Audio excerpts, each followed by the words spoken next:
Trump officials are analyzing whether to remove federal protections for national monuments spanning millions of acres in the West, according to two people familiar with the matter and an internal Interior Department document, in order to spur energy development on public lands.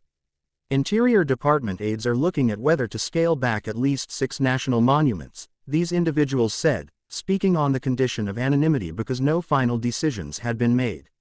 The list, they added, includes Baj Nuaauho Ita Kupani ancestral footprints of the Grand Canyon, Ironwood Forest, Chuckwalla, Organ Mountains Desert Peaks, Bears Ears and Grand Staircase Escalante, national monuments spread across Arizona, California, New Mexico and Utah. Subscribe to the Post-Most newsletter for the most important and interesting stories from the Washington Post. Interior Department officials are poring over geological maps to analyze the monuments, potential for mining and oil production and assess whether to revise their boundaries, one individual said. Such a move would build on President Donald Trump's policies that aim to boost American energy and critical minerals production, which he says is vital to economic growth and powering artificial intelligence.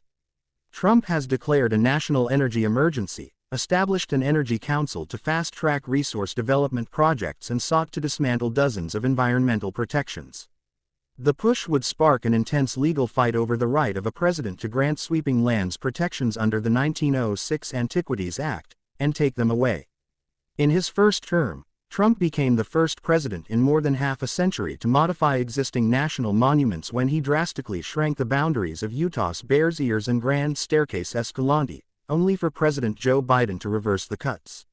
In 2021, Chief Justice John G. Roberts Jr. invited litigants to challenge how presidents of both parties have used the law to ban commercial activities in vast stretches of land and ocean. The law limits presidents to protecting the smallest area compatible with the care and management, Roberts wrote. Somewhere along the line, however, this restriction has ceased to pose any meaningful restraint. Conservation and indigenous advocates argue that there is little demand to develop those resources and that the monuments represent vital ecological and sacred cultural reserves that local communities fought for years to protect.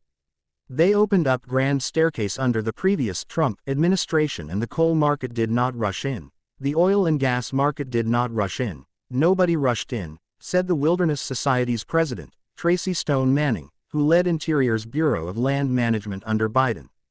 There are plenty of minerals elsewhere. This is about an ideological battle.